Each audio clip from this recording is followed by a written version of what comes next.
Researchers at the University of Colorado recently published a study in Sports Medicine Journal aimed to investigate the immediate effects of commercially available cannabis on individuals' subjective responses to exercise in a lab setting. The first study of its kind. According to Forbes, the results from the study suggested combining cannabis with exercise can influence both positive and negative aspects of the exercise experience among regular cannabis users. Researchers selected 42 participants to undergo tests involving exercise both with and without the use of cannabis, and using both THC dominant and CBD dominant flower products. Per the article, the study aimed to evaluate the immediate effects of cannabis use versus abstention on measures like perceived exertion, pain, and enjoyment during a 30-minute treadmill session. Additionally, it compared the effects of a THC-dominant flower product to a CBD-dominant one on the outcomes. The study had 3 parts: a talk test, exercise session with cannabis, and another without cannabis. The main goal was to see how using cannabis affected feelings like effort, pain, mood, and enjoyment during the 30-minute workout. Another part looked for how THC-dominant and CBD-dominant products might change these feelings. Additionally, it was checked how cannabis influenced resting heart rate before the exercise and heart rate during the workout. In order to evaluate the results, researchers looked at different factors such as whether cannabis was used or not, the type of cannabis, and how feelings changed over time during the exercise. Most participants say that using cannabis made exercise more enjoyable. A whopping 90.5% reduced their pain, 69% helped them focus, 59.5%, and boosted their motivation, 57.1%. However, fewer felt that it made the time fly faster. Of course, makes you feel like you're standing still, slows everything the fuck down. And fewer, even and 45% said that it made everything seem a lot slower. 28% said that they felt that it improved their performance, suggesting that cannabis does not work as a stimulant for sports performance. But then also, when using cannabis, participants generally felt more exertion, especially those using THC. They were getting tired. Both THC dominant and CBD dominant cannabis users reported feeling much more positive during their cannabis exercise sessions compared to non-cannabis ones, and feelings of being alert and reactive did not differ whether they use cannabis or not. You know what? I really like this. There's a lot more information in this article. You guys got to check it out at high9news.com. I really like this study because it just really validates a lot of stuff that I found out myself back in the day. I always thought I was a much better basketball player when I was smoking weed before the games. It slowed everything the fuck down. I was just like an and one mixtape. And then when it came to football, like really live action stuff where I had to be super alert, I would not touch weed before I stepped on the football field because I just wouldn't care, and I'd probably get my head blown off. But that's just me, and I like this study. I want to see more of these sports studies, and then hopefully we can get WADA to get rid of the prohibition on cannabis and let Sha'Carri smoke. How about that? I'm Rico Lamitte, dopest dad on the street, former athlete for High 9 News. Love to hear from you guys. What do you guys think about this? As being a former athlete myself. Is this an officially DEA-sanctioned study, Rico?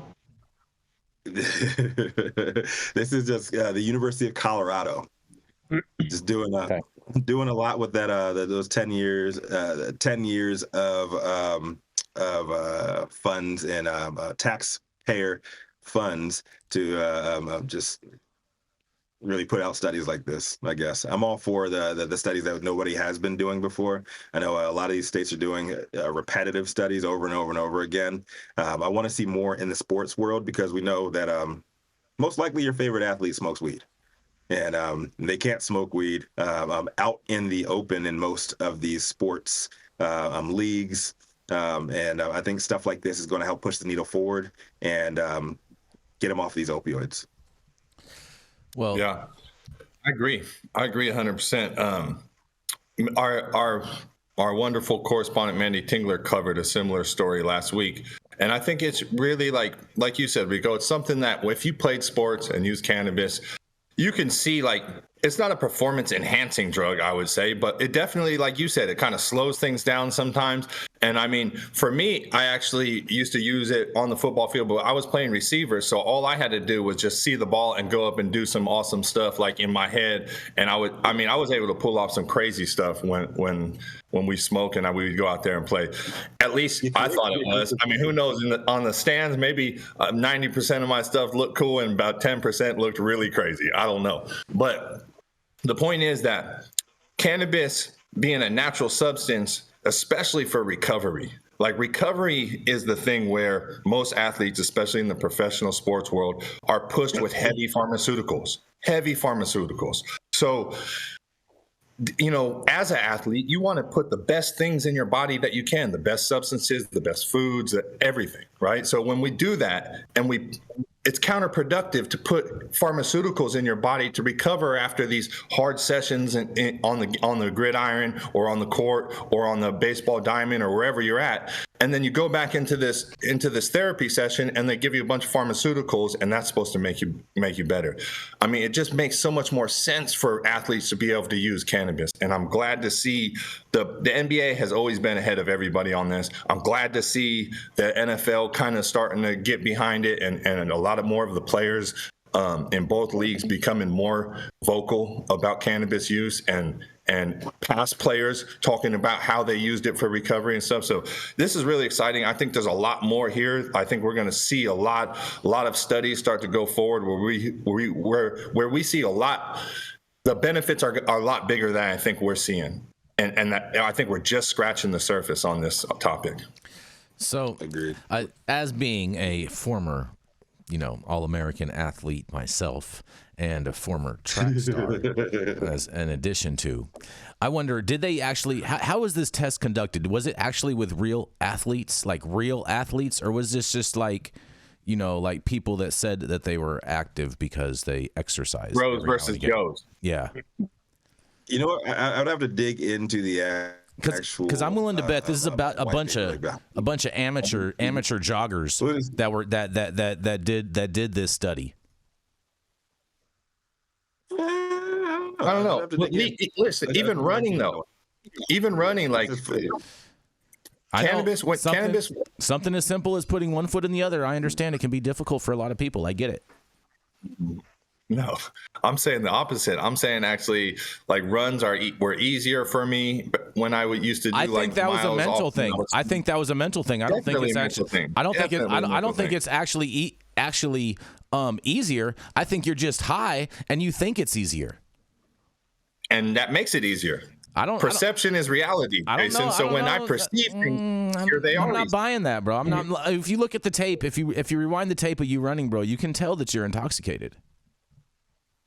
I don't know about that. Yeah, see, exactly. You don't watch the game tape. Exactly. Listen, guys, I was on the medical staff of a professional football team, and after everybody worked out, they popped NSAIDs, Motrin, aspirin, shit like that, as a minimum to deal with some of their post-workout pain. And cannabis is a much better analgesic and far safer for your body in the long run. So if you were to pop some tincture after working out, jump in the ice tub, you would have a much smoother course and less dangerous to you than eating Motrin and Tylenol and aspirin, and those are just the mild ones. I mean, they throw Vicodin, they throw morphine at you. There's all kinds of shit that we throw at people because they tweak something and they're going to be down for a week, and we did intensive work on them and we fucked them up with pharmaceuticals. Okay, and this was back in 1980. Long time ago. And the 80s were amazing. So there's a lot of things to be done. And in our practice, we found out right away that one of the best analgesics out there, anodynes, if you will, is cannabis. Mm-hmm. I agree. Post. And stop testing people. I agree with you. Taking away their career because post workout and all that stuff is fantastic, but pre workout and all that, I'm not buying the hype that people are trying to spew. I'll tell you what, Jason. If you're like me, you absolutely hate working out, but you like looking like a specimen. You know what I'm saying? Like, story of my life. Smoke more weed. Story of my and in all fairness, I really like. I'm with you on that. I like what Ingrid has to say, and I think probably the only sport that cannabis can make you better at, I think, has to do with what Ingrid says. Ingrid says that she is a amateur walker and believes the plant helps her move faster, basically. And so I agree with that. You know what I'm saying? Walking down the street, smoking a joint, it's an amazing thing to do.